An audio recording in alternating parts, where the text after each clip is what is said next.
Hey,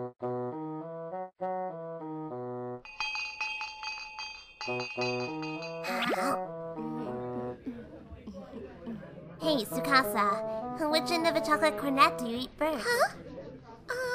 I think I started the head. Really? So which side of this thing is the head anyway, the fat part or skinny?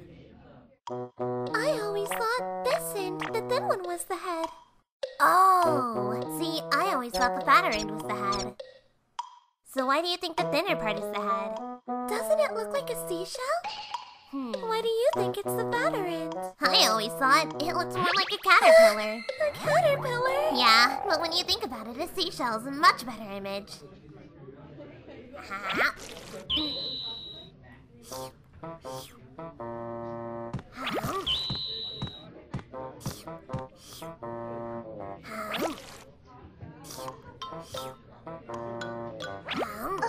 You know, there's another way to eat it. Tear off the thin end and dip it in on the chocolate cream on the fat end. Good idea!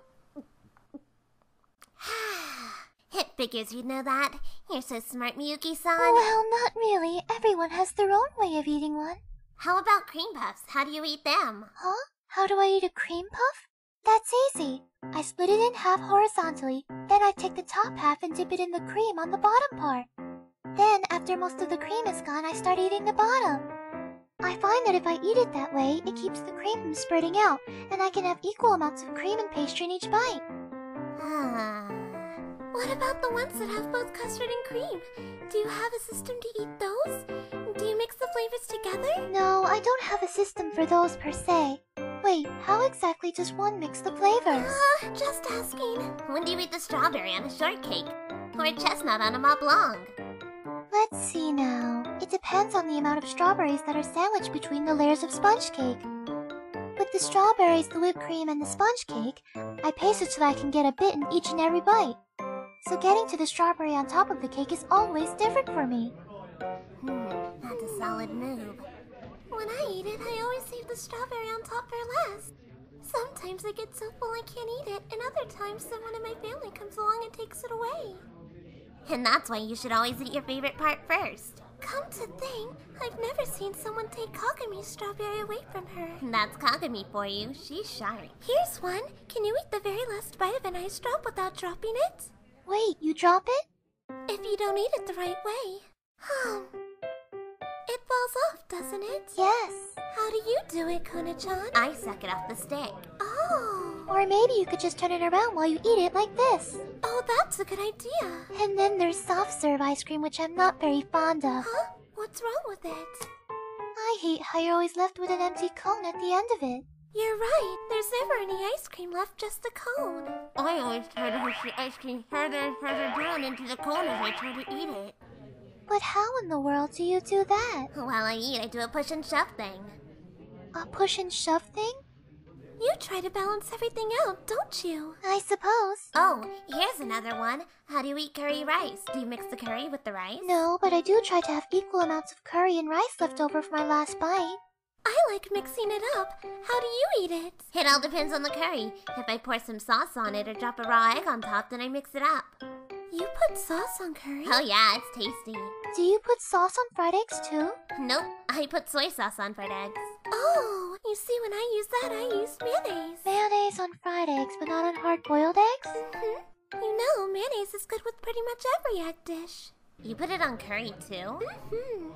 I put mayo on white rice and beef bowls. It goes good with that sweet broth. Oh, and the parent chop bowls too. You know how the chicken's the parent and the egg's the child? And how mayonnaise is made from eggs too? I just put a blob of it on top and call it the relative bowl. And I really used to hate nacho beans, but if I put some mayonnaise on them, I can eat them. I can't imagine that. Oh, but the tastiest thing has to be when you put some mayonnaise right on top of a hard-boiled egg. Even the fried eggs are cooked at my house. Really? Yep, that's just how my dad likes his eggs. I guess it's because he likes to suck on the yolks. So fry the eggs too much and then the yolks get hard and my dad can't suck the yolk out. So, how do you eat chicken skewers? What do you mean how? Do you eat it right off the skewer? Or do you pull it off with chopsticks? Let me see. When I'm alone, I'll eat it off the skewer. But when I'm eating in public or with company, I'll use chopsticks to pull it off. Yeah, one piece left on the plate? Yes, the last bite certainly makes things awkward at the table. And then it gets later and later and no one eats it. It gets all dry and stale and no one really wants to eat it, but they don't want to say anything. And then the waiter comes over and takes the plate and you're like, whoa, we're still eating that! In the end, we all go home without eating the last bite. Oh, that's such a waste. I feel sorry for it. Oh, with Korean barbecue, I feel sorry for the meat that's left on the grill that turns to charcoal. Well, at a Korean barbecue, you're always eating and chatting at the same time, so you get a little distracted. And when you're grilling beef tongue with green onions, that cooks really fast. Oh, you're so right. It's already done cooking by the time you flip it over, isn't it? Wait, you flip it over? Huh? You flip it over. You never flip over beef tongue with green onions.